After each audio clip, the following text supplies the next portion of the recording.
have this afterwards, or maybe you want to send it on to a friend, etc.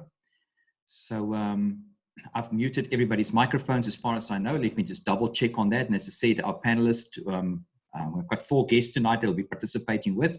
When it's your turn to speak, just unmute. And the chat box is open if anybody would like to put a question to us, and that could be answered later. Plus, I'll have an email address at the end of the presentation that you can direct questions to, and I'll farm it out to the relevant person that could respond to you directly with a telephone call or an email.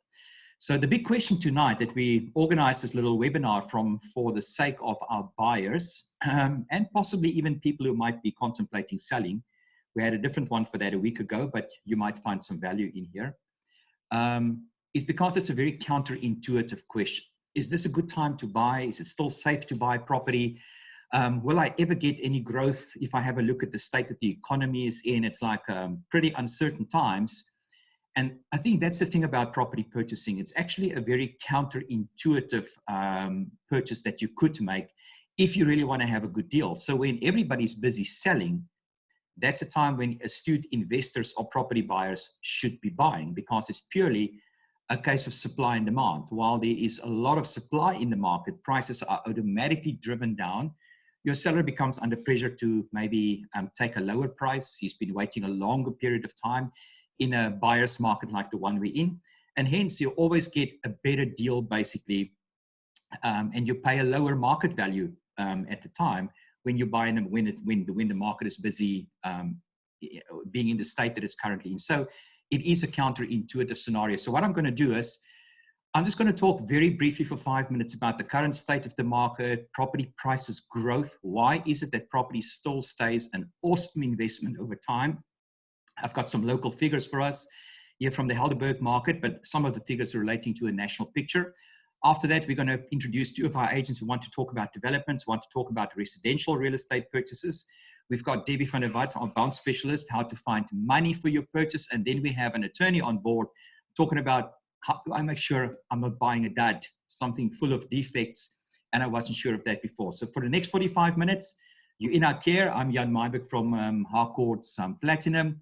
We've been smuggling real estate here in the Helderberg for the past, by the way, that's just a joke. For the past 20 odd years. So we're a well-known international brand, and I think a household name here in the Helderberg specifically. So why do we believe it's counterintuitive and a good time to actually buy property at the moment? Well, number one is currently oversupply of property in the market. More people are busy selling than there are people who's busy buying. That makes it a great buyer's market. But that also gives the buyer negotiating power.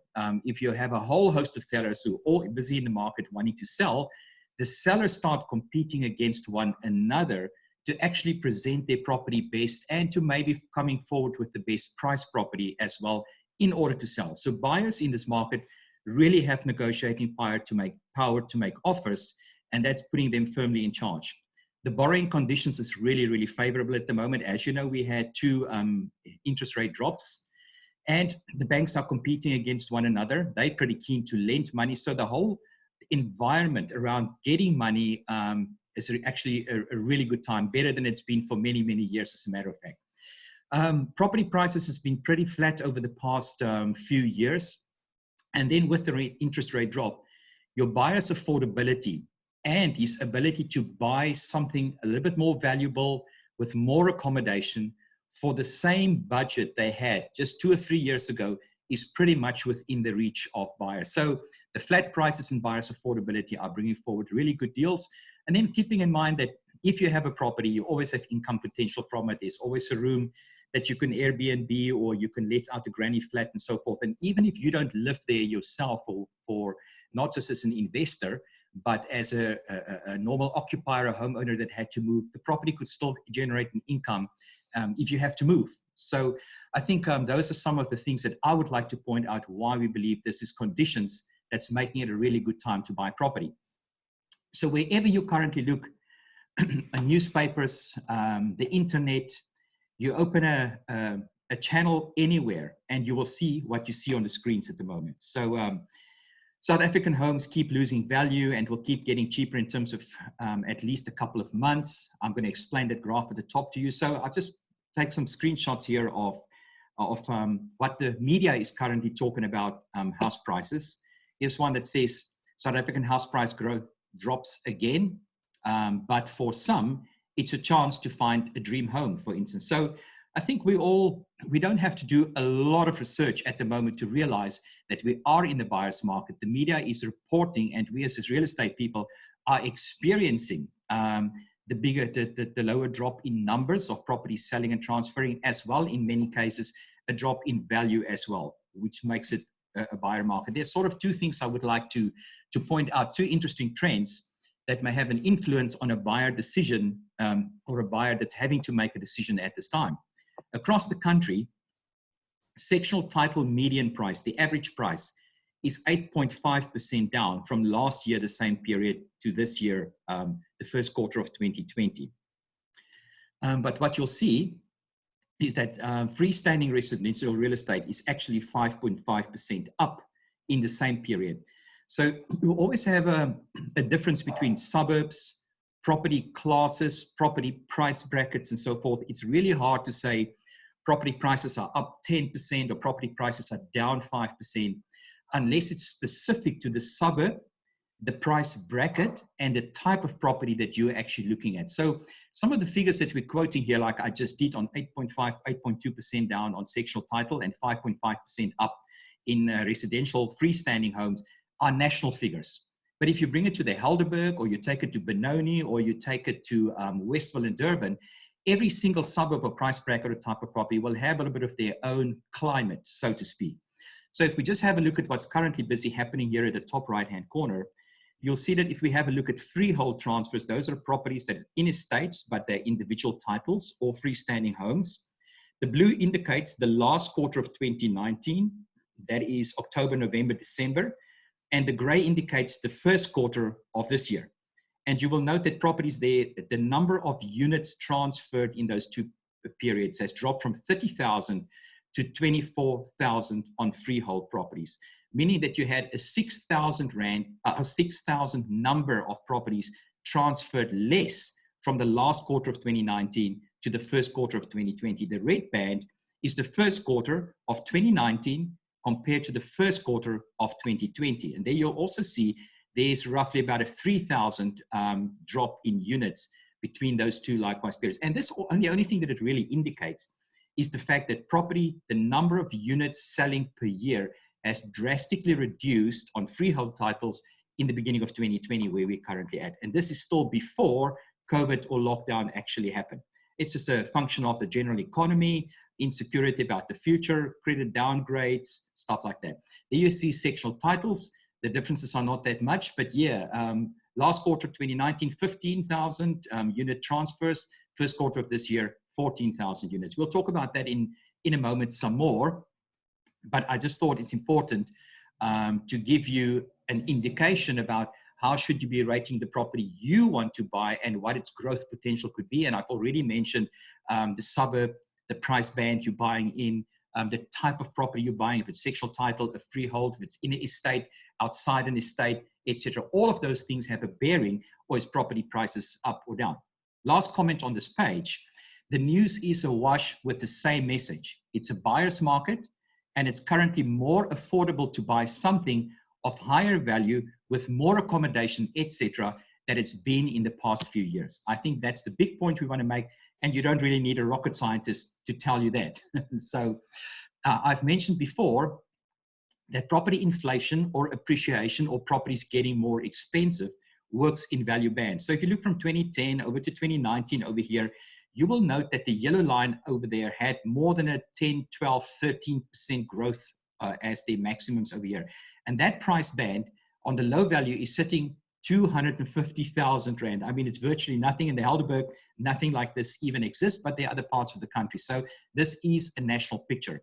If you have a look in your luxury band, 1.5 million, which is the blue line over here, across the country, this is a national picture. You will see here that by the end of 2017, the luxury property segment has gone in a very softening kind of price increases, and there's very little price growth in that segment at the moment. So if we say that property prices are pretty flat around the luxury segment of 1.5 million Rand upwards, That's what we mean, that there's little growth and inflation is outgrowing the property values at this particular point. I want to show you in a few minutes at the graph on how the Helderberg specifically on both sectional title as well as freestanding homes has actually doubled in value since 2010 to 2020. We'll get there in a sec. So one more thing that I think that it's important to point out to us, I sort of hide these floating controls so I can see at the top there. If you're asking yourself, if I buy a property, what can I expect as a growth rate? Everybody's always talking about property growing consistently. So if I would like to put cash into it, what can I expect as my return on investment? And again, I want to make the point very clear. If I look at the First National Bank home price indicator, that if you have a look here on the highest growth rating here at 16.3% for the year on average, that is in the price band of 395,000 Rand, which is a very low entry. Let's call it blue collar kind of property purchases, either bachelors or going down to 2-bedroom homes, etc. in blue collar neighborhoods, if you want to call it that. Then your next price bracket, 638,000 Rand, had 6.8% growth. And as this is again a national picture, as the properties gets more expensive, the lower the price growth on it or the inflation is. So it depends on who you are. If you are an end user for property where you are going to live in the property and you're buying a more expensive property, for instance, in a particular suburb, your growth rate or your return on investment for money that you put into it is actually a little bit lower in the national picture than maybe what you are a person who's living in a different suburb and who's buying a property for 400,000 to 500,000 Rand. There, your return on investment could be 16% for the year, while in your higher price brackets could be 3% or possibly even 1% in terms of growth. So we understand that if you're an investor, you might buy different kinds of properties than when you are an end user. And I think that's a really important question if you're sitting listening to our webinar tonight, to understand for what reason you are busy buying a property, and then what could your expectation be from that specific picture. So last thing on all the stats and so forth before I want to introduce you to some of our other panel members is the 10-year picture of Somerset West, for instance. And this is really not hard, but if you're looking at freehold properties, in other words, people holding a freestanding earth inside an estate or a freestanding home in the suburb, this is their statistics. And you will note from 2011, where there was a number of sales of 1,200 sales there in the middle of the screen, the average sales price was 1,072,000. 10 years down the line in 2020, we only thus far still have 105 registrations for the year. You can see in 2019 it was 691. And you will also note, just by the way, that in the past 10 years, the number of sales were the highest here in 2015. 1,472 individual stands or individual freehold homes versus last year only 700 basically. So the number of units per year has dropped down steadily, and there's reasons for that, like sectional title developments that came out of the ground, more of that kind of properties, but maybe also a lack of appetite for people wanting to sell their homes at their time and holding on to it. Be that as it may, you'll note that on the pricing, that the price has doubled from 1,072,000 to 2,172,000 roughly. So over a 10-year period, if you did buy a property in somewhere in the Helderberg, your chances are good that you have literally grown your property value with 100% in that period. And strangely enough, the same goes for sectional title schemes on the right-hand side. 237 units transferred over on 2011. And then you will note how sectional titles have grown. 400, 460, 600. And then it gradually came down in 2019 as the market softened again and the uptake wasn't that much. So you'll see that sectional title prices in the Helderberg market actually held steady, while on the left-hand side of the screen, the market prices for individual homes actually flattened out quite a lot, stable, but still flattened out in 2020. It's obviously dragging a little bit. But here you will note, for when we had sectional titles initially selling at 845,000, those are obviously apartments and stuff like that, and in independent developments where you've got sectional title schemes, 845,000, that has stepped up to 1.5 million. Also, sectional titles have doubled in value over the past 10 years. So I'm in property, it's real, it's tangible, it's there. Unlike the stock market, if something happens, something crashes, somebody vernieks you, when you turn around, the property will still be there. And if you look after it over a decade, the South African market hardly ever had a loss on property over a 10-year period. And I think the important part that we have to talk to one another here is that due to the input cost in property, in other words, transfer fee, transfer duty, bond registration costs, and when you move in, maybe you tweak a few things, you spend 100,000 Rand on it. When you own a property or when you buy one as an end user, you can't sell it within a 2 or a 3 or possibly a 4-year period. You might have to hang on for the market to grow enough so that you can absorb all of those costs that you put in. So property as a longer term investment is very safe. But even so, property market also has fluctuations. The market goes up, it goes down. It's dictated to by the larger economy, demographic trends. It's dictated to by the availability of finance, the suburb you live in, the desirability, the type of property that you're buying, and then the price range of the property. So all of these factors are influencing, and we're going to leave Justine and Brian to talk for a moment after this about buying a normal second-hand residential real estate versus buying development property, etc. And I'm sure you're going to find a lot of value in what they have to say. So ladies and gents, to summarize my little input here, sometimes your property can double in value in a 10-year period. Given a certain set of socioeconomic circumstances, it might take 20 years for your property to double in value. If you have a look at when was it, 2005, 2007, that period, property values doubled within a 3-year period, literally. So property values and market value is really a function of a set of economic and socio-political circumstances that is driving people's desire to buy now or to move or to sell, etc. But as Harcourts people, we are firm believers in the long-term value of property. So with all of that said, and I probably overstepped my time quite a lot, I want to hand over to Justine Houghton, which is a residential property consultant with Harcourts. She's a young mom and she works with younger families all the time. And she always gets this question: what makes one property a better choice than the next one? And if I do see something that I like, how do I make an offer? Justine, thank you so much. Over to you. Thank you so much, Jan. So I'm just going to try and answer some of the questions that I find buyers ask when I'm working with them on a day-to-day basis. And property is such a big investment. So you definitely, as a buyer, want to make sure that you're making the right decision when you invest right at the beginning. I don't know if you've heard the saying that says you make your money when you buy your property rather than when you sell it, meaning if you make the right decision and invest wisely to start with, then you'll see a good return when it comes to selling the property later down the line. First question that I think you really need to ask yourself is lifestyle. So lifestyle refers to the way we like to live. And most buyers will have a list of wants and needs that they have when they're looking for a property. But lifestyle goes beyond that. It's thinking about, how do I want to live in my house? And the home that I choose, is it going to support and enhance that lifestyle or detract from it? So for instance, think about how you spend your time. Are you inside or outside more? Do you have a lifestyle that keeps you away from your home a lot because you have a demanding job or maybe a lot of hobbies or sports activities that you want to be involved in? Or do you like to be home more, spend time in the garden, entertaining friends? All of those will dictate the kind of home that you choose. So whether you're looking for something that's low maintenance and easy, that's not going to take up your time over weekends with lots of gardening. If you've got teenagers, maybe you're looking for dual entertainment spaces. If you've got young kids, maybe you want to be in an estate where there's amenities and parks and other facilities that it's offering you. So you really think about your lifestyle and the kind of house you're going to choose. The one thing I thought of that is if you're not a keen gardener and you don't enjoy doing DIY, then don't buy a fixer-upper, because it's going to end up being your nemesis rather than a really good investment long term that helps your sanity rather than taking away from it.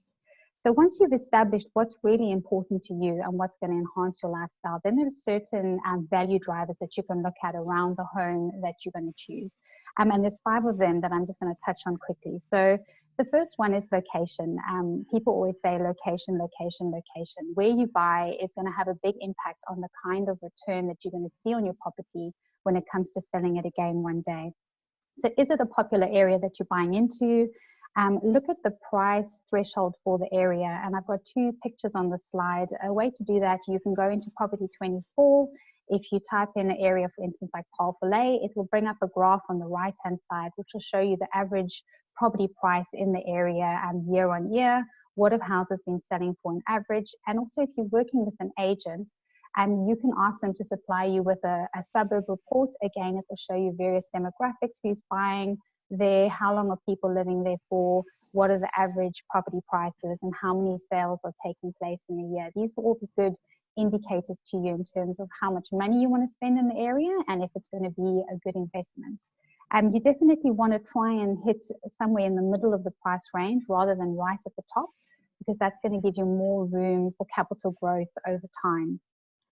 They say it's better to buy a smaller house in a good area than a bigger house in a lower income area if you want to see good growth. Okay, the next thing you're going to look at is accommodation. And obviously you want a house that's going to meet your needs and that's going to be adequate for you as a family.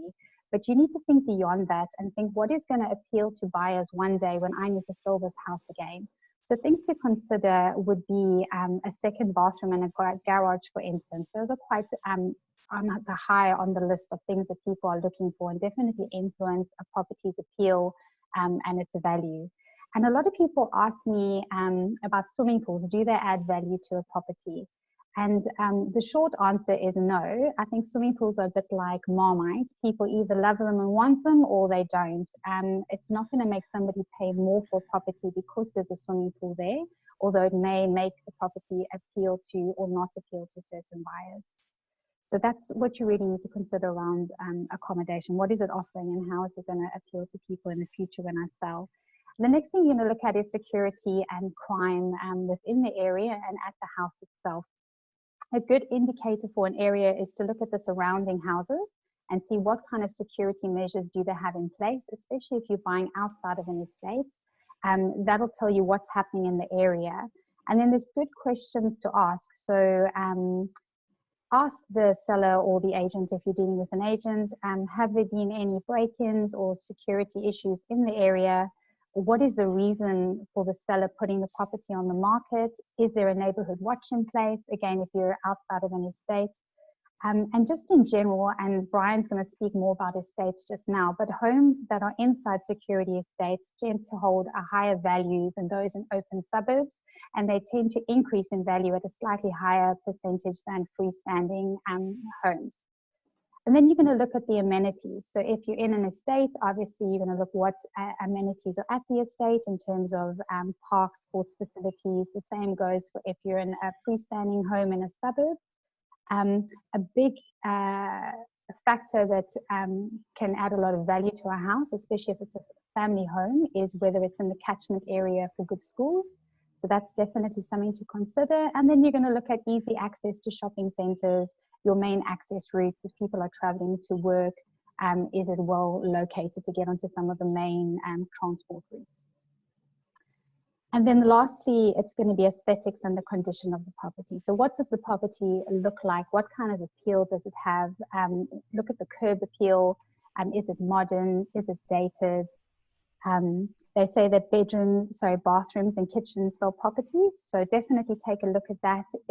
Are they dated? Are you going to have to spend a lot of money there, or are they nice and new and modern? And then think of things that you could possibly do quite easily to add value to the property. That's not necessarily going to cost you a lot of money to invest. So maybe it's a little bit of TLC in the garden, or maybe it's a lick of paint somewhere.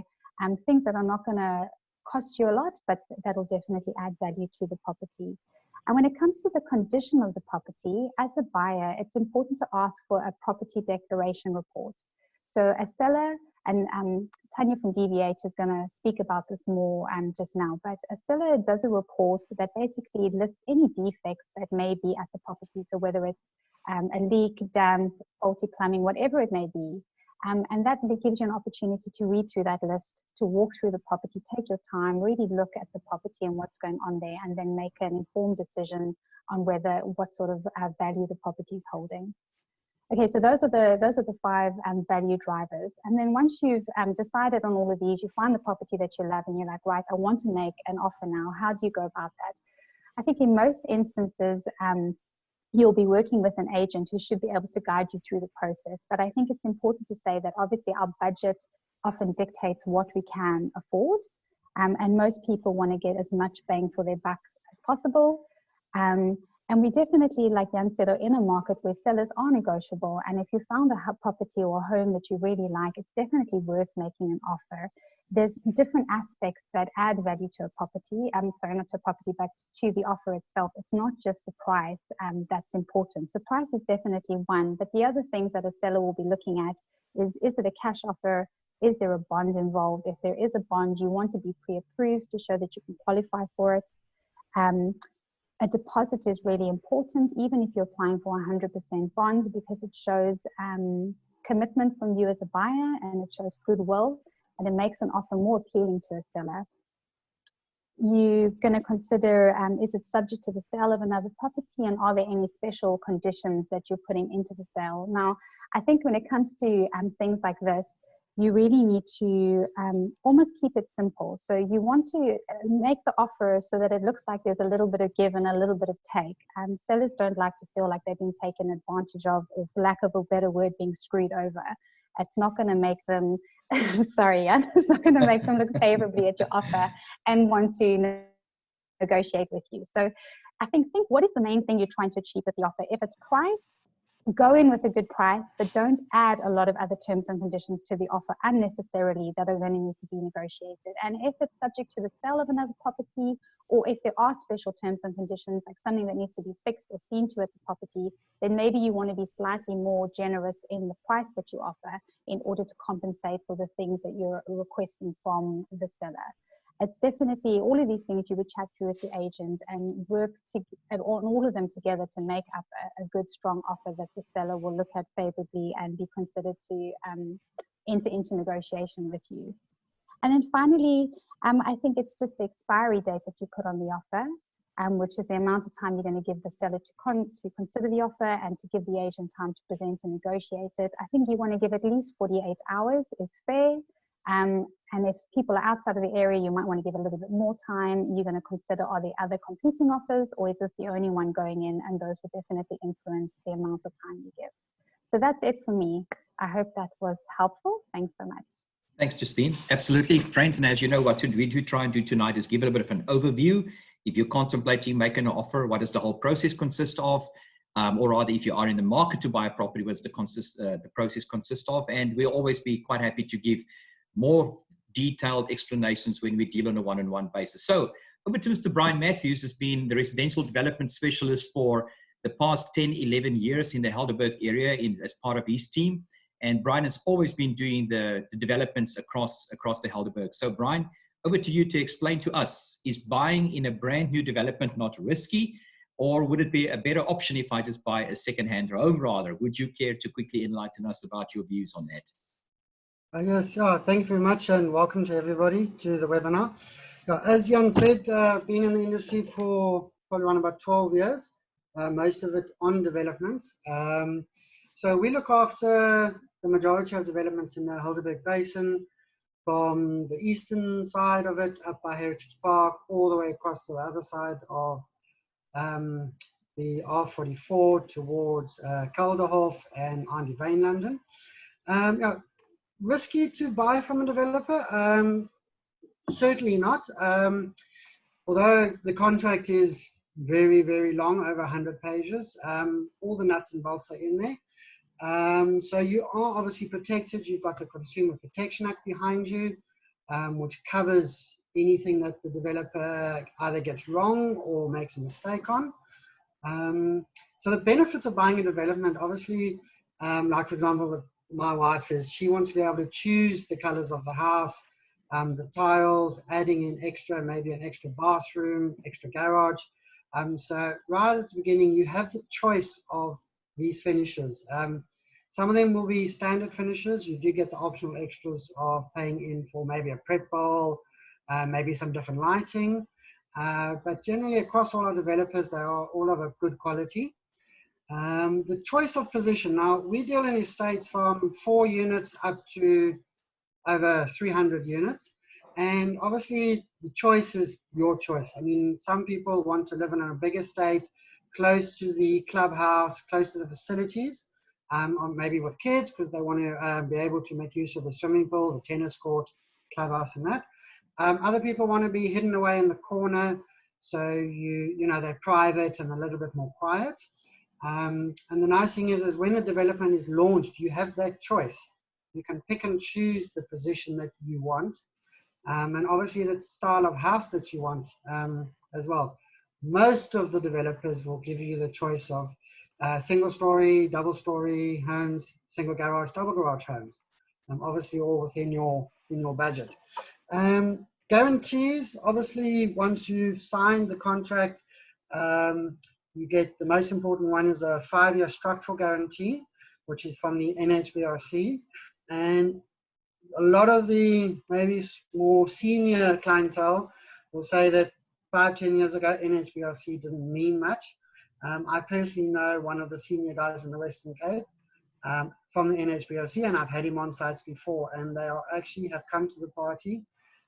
They actually will stop construction of a home until any problem has been rectified. And obviously with NHBRC, and if you are bonding it, the banks require this NHBRC certificate, which is valid for 5 years. On top of the NHBRC certificate, you get either a 3-month or a 6-month guarantee from the developer for anything that breaks or anything that is not working properly. Obviously, if you drop the bottle of champagne when you move in and you crack a tile, that's not covered. But if you keep opening up the cupboard where the coffee is and the hinges start falling off, if you're like me, you just pick up the phone and you phone the developer and he comes and has it fixed. So the guarantees will all be in place. When it comes to the cost, the next point is the cost. Obviously, when you buy a home, there's generally a couple of costs involved. Tanya and Debbie might go into a bit more, but if you're buying a resale second-hand home, you will have your transfer duty, which is to the government for SARS. Our purchase price includes that. So there's no transfer duty payable because the developer, the seller, is actually paying the VAT on your behalf. As an example, on a 3 million rand home, you're looking at saving probably about 130, maybe 150,000 rand, which again, if you're like my wife, she would use that money to increase the level of the finishes in the home. You obviously have your lawyer's fees that are payable, and obviously any bond costs that are applicable. Time factor, I'm going to leave to the last because that's the bottom one. When it comes to growth rate, obviously we're going through the lockdown now and prices are horrendous. The market's pretty tough. The nice thing with the developer is they sharpen their pencil in times like this. So they know that they've worked out exactly to the cent how much it's costing them. They obviously need to make a margin. Obviously they have to pay their builders, their crew. So a lot of the developers don't necessarily want to reduce prices, but what they're doing is they're coming up with specials where they might upgrade to a slightly better kitchen, they might upgrade to maybe better lighting, maybe they'll throw in the prep bowl or fireplace. They're doing that to try and get the clients across the line.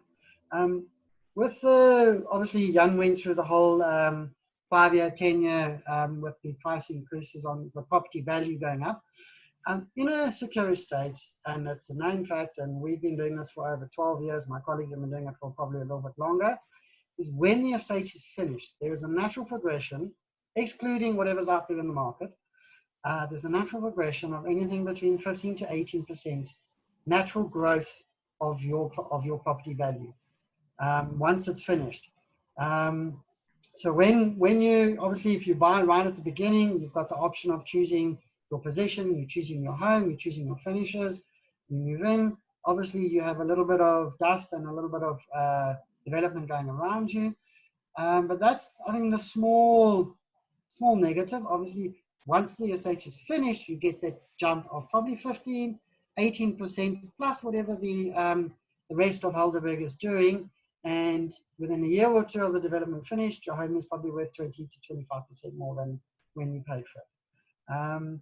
Time factor, some people find it as a negative. I certainly don't. Again, I've been doing it for 10 years.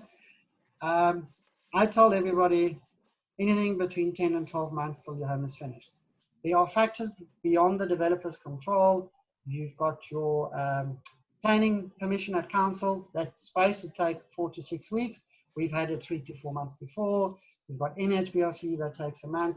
There are factors beyond the control of the builder. It's winter, it's rain, Christmas break. So there are times. So I go and say, listen, you've got 10 to 12 months before you move into your home. Some people do consider that as a negative. I find that we invite the buyers every month, maybe every 2 months, depending where the home is sitting in the development phase, to the actual site with permission from the developer, of course, to actually see the growth of their home and as it's progressing. And that starts the whole excitement. So by the time you move into your home, you've chosen the finishes you like, you've changed the plan slightly to fit your requirements, you're moving into your home, you actually forget about the last 12 months. It's actually been able to move into a home that is exactly the way you want it. So yeah, I think that's right. Yes, thank you, Jan. So he's doing the, he's driving the force. Again, yeah, we do well over 12 developments in Somerset West. We have sectional title apartments. If you're looking for a lock up and go, we have developments with only 4 units. We have developments that you can buy the plot up in the top of Helderberg Estate. You buy the plot and you can design a home that fits your requirements, through to the large estates that have the facilities. Some people like the facilities. They want the clubhouse. They want the swimming pools. They want, some of them have little delicatessens in there, little pubs. It all depends on the person that is wanting to buy. Whether it's a risk, it's definitely not risky. Whether it's a better buy to residential, that's a question I'm unfortunately not going to answer, because I do sell residential as well. It's just, I know that on all the developments that we do, we can probably cater to probably 85, maybe even 90% of the clientele in the marketplace at the moment. We obviously have our website at the bottom, as Jan has put in there. So all our developments are on there. We range anything from a 1.3 in Gordons Bay at about 12,000 Rand a square, up to our the one in Wraithby. We've got Calderhof, we've got Andy Vane London, up to Cedar Hill. I'm not here to try and sell you any of other developments. It's just to give you a little overview of developments in the Helderberg Basin and what they offer. Yeah, I think that's it, Jan. Thanks, Brian. Awesome. Yeah. Now, good news. As I said, if anybody has a question, you're welcome to type it in the chat box. We'll have a look at that. Otherwise, we'll answer your questions by way of an email if you mail me at the address at the bottom. I can always just, as I say, thank you to Brian, just point out that in some of our developments, we have already built units that we use as show units, argument's sake, a turnkey by the developer, who some of them could be ready to move in as we speak. And if you like the layout of that, there's obviously a brand new home waiting that's already actually built. And I think, Brian, our starting point is roughly about 1.6 million Rand for a 3-bedroom, 2-bathroom home in Undervane, London, up to 7 million Rand in Cedar Hill, if I don't miss it. Yeah, you're sitting probably 1.6 for a family home in Undervane, London, up to, I think, you're looking at about 8 bar in Cedar Hill. So the prices range anything from about 12, 13,000 Rand up to 27,000 Rand. The nice thing with most of our developers, I mean, we've got good relationship with them. We've been working with them for many years. Some of them have given us their second and even their third development to sell, is they are accommodating. You're not just going to go in there and only get that. You do have your choices, which is a big plus, especially in this market. There are other developers out there that will put you in the box and that's what you can get. Our developers are accommodating, they listen, and they're actually good to work with because, you know, we're selling it. We've got long history with them. We've got long history with the buyers who bought 10 years ago in our developments and are buying the second and even the third home in different developments because of the service that the developer and obviously us as the sales and marketing agents give them. Thanks, Brian. Appreciate that. We're going to move on swiftly. I appreciate your input there, Brian.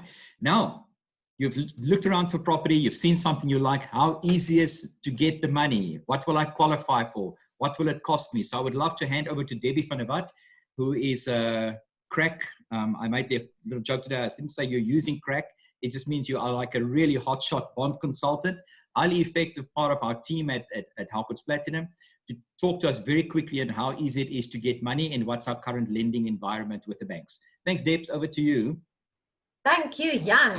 Thanks for having me, everybody. Yes, it is a quieter time at the banks and so forth, but things are picking up gradually for sure. The banks are open to lend money. That's what they're there for. They are a little bit stricter when it comes to self-employed people, but your salary earner, quick, easy, good to go. The most important part is to pre-qualify the client, or the client needs mostly to be pre-qualified. The important part is me as the consultant will help you to manage your application. So there's ways of structuring an application. It's always good to get the best advice how to structure it. So the banks do look at a credit scoring. If your credit scoring is below 600, we've got a little bit of a problem. The banks will only consider applications above 600 points. And that's where I also come in to assist clients to build up your score. The higher the score, the better the rate. You know, the rates have also been, we've had a lot of luck with our rates. We started off at 9.75 in January. We're now at 7.75. That's a minimum on R1 million bond, 600 Rand saving. So you can imagine there is talk of the rates coming down, definitely by another %. And there's even talk of it coming down to less, another 1.5%. So that's all in all a less 2.5%. So there's a lot of positive things happening in the market. It's definitely the time to buy, definitely the time to chat to an originator. An originator goes to all the different banks, applies, negotiates the best deal, negotiates the best rates, comes back to you with multiple offers, and you can make a wise decision. And of course, 100% bonds are available. So please don't hesitate to contact, especially me at Uber, Debbie van der Vat, an originator to take you through this. I'm passionate about what I do. I've been doing it for 30 years. So please call me. Let me pre-qualify you. I'd love to do that. Thank you, Jan. Debbie, just one question to you. As many times we hear buyers say to us, I've got my own banker, I want to go to my own bank. And what would your general response on that be? Is that a wise decision, or how would you normally respond to that? Well, you know, I always tell the client, why walk into one shop and buy the first thing? Why not look around, get the best deal, make sure it fits you? Not always your bank is going to offer you the best deal. It's not always a perfect fit. It is good to shop. And often, I do have a lot of loyal clients, but I would use then a different bank's rate and go back to your bank and negotiate the rate. Okay, cool. So thanks, often Debbie. happens. I think that's valuable information there. Okay. Yeah. Then just the last one. Sorry about that. Absolutely. Banks are accepting offers unsigned at the moment. So if there's no scanning, scanning is not a problem. I'll take you through this whole process. Okay, lovely. So what you're saying to us is don't bother with the website. Just call me straight away and I'll take care of the rest. I'll give you the easy way out and take the pain away. Isn't that what you're saying? I like that. Absolutely. Debbie, thank you so much. Ladies and gents, we've come to our last speaker of the evening, which is an attorney at DBH Conveyancers, Dykes van Heerden and Slubbert here in the Western Cape.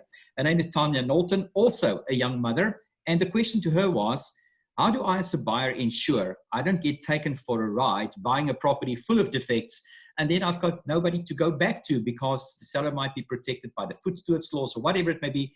Help me out with an answer here, Tanya. Over to you as our last input for tonight. Thank you. Thank you, Jan. And firstly, I would just like to... Hello, Tanya. Are you there? There we go. You're back again.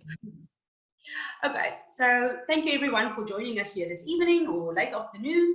I would like you to think of the idea of going through the whole process of finding your dream home, getting the keys, walking into the property with the whole furniture, standing outside, moving in, only to realize that this dream house of yours has got defects to it. So what do you do? How are you protected? How does foot stewards fit into this whole picture? So there's been a big discussion with regards to the Consumer Protection Act and the fact that it doesn't allow the food stewards clause in the offer to purchase. The Consumer Protection Act is only dealing with matters where the seller is a supplier of property. So that is for instances where property speculants are selling and developers are selling. And that is all those transactions that Brian was talking about.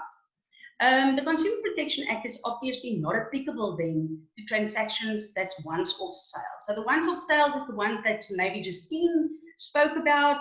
Let's refer to them, for a lack of a better description right now, as second-hand properties. That is the ones where the sellers are not suppliers of properties, where I will personally sell my house on a once-off manner. Okay, so when it comes to food stewards, I think we all understand buying a property food stewards is buying it as is, or what you see is what you get. However, food stewards does go slightly further. You get latent and patent defects. So a patent defect is those defects that you are able to see with your naked eye on a reasonable inspection of a property.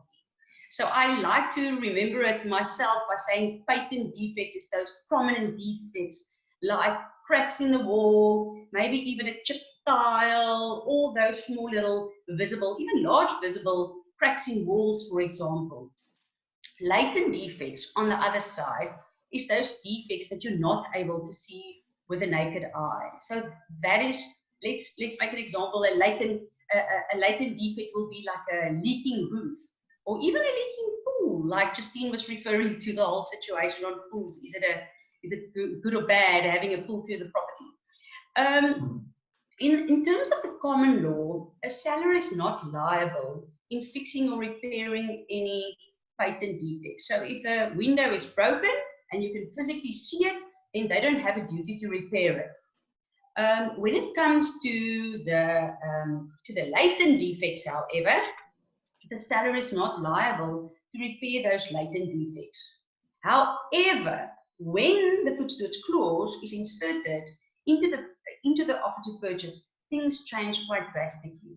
Then the seller is not liable for either latent or patent defects, unless, and this is the big thing, unless the purchaser can show that the seller was aware of these defects, and not only aware of these defects, that it was hidden away. But, and this is the very important part, the purchaser needs to prove that it was hidden away to defraud him specifically. Okay, but that sounds very, very scary. And I'm not going to go into any further scary details right now. So let's look at the recourses for you as the purchaser. My first point of advice will be ask for a guarantee. So what type of guarantees are available? Justine was also mentioning one of them, and that would be a property condition report. A property condition report is very simple, a document with a list of quite a few defects, like for example, it'll have a question on there that says, does the property have a roof with any specific defects? Is the property, does the property have a building plan that's in order? The seller will then sign this document as a declaration, and the seller will have 3 options in which he will answer. It's very, very easy. There'll be 3 little columns next to those questions. The one being, yes, I as the seller declare that the roof is leaking. The second option will be, no, I do not know of any roof leaks. Or the third option will be, I actually am unaware. I do not know. So that is a very, very cool tool for you to use. You can either ask the seller if the roof is leaking to negotiate it and have it repaired, or you can negotiate it as part of the purchase price in lowering it slightly.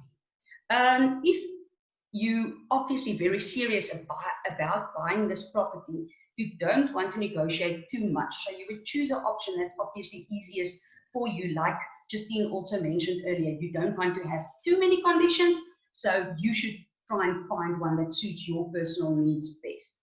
The second option is, seeing as you as the purchaser have a duty to obviously find all these things and show and prove that the seller was aware of it and that he defrauded you by not giving you showing this information to you, I would highly recommend that you inspect the property thoroughly, but not only the property itself, also the surrounding areas. Sometimes there might be things changing in the area, like a big road that might be coming, which cause some big noise issues on the property in the future. Now, in our current situation, we're all in lockdown, and you are not necessarily allowed to obviously view the property at this point in time.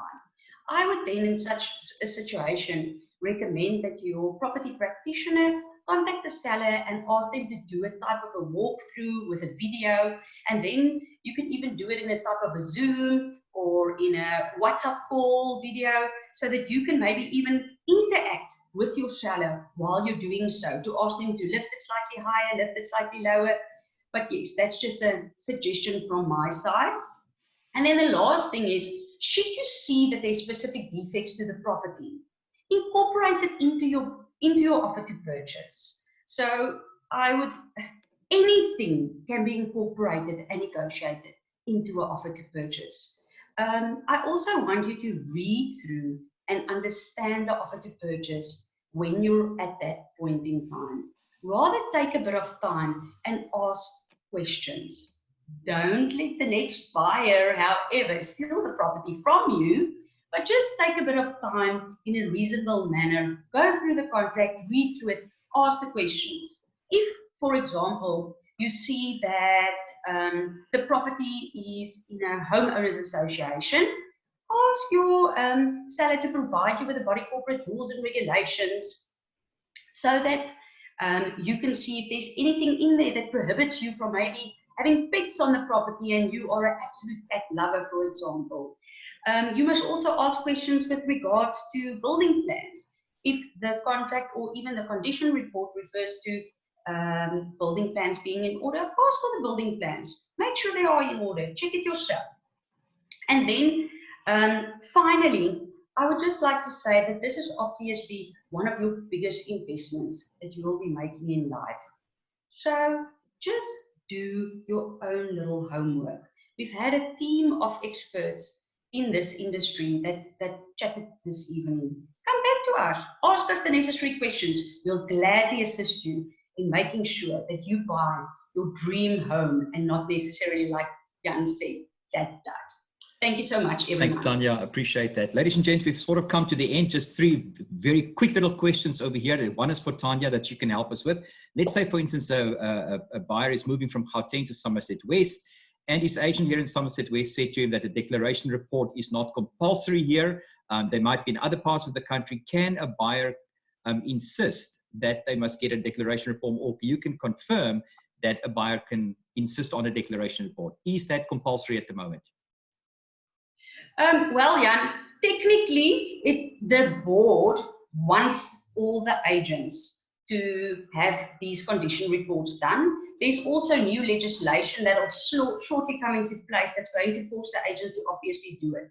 But I, from a practical side, always like to advise the clients to ask for it. Surely they can also make it a type of condition of the offer to purchase, but just ask for it. Why would a seller not want to give a condition report? It just sounds very strange. It might not be, but I would highly, highly, highly recommend that all purchasers at this point in time request and insist, as a matter of fact, on those property condition reports. Okay, thanks for that, Tanya.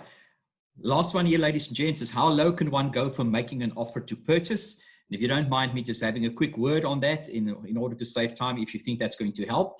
I think that the agent's major role between the buyer and the seller is always to play the role of the peacemaker, paint the picture of both the buyer and seller in the best possible light to the other party.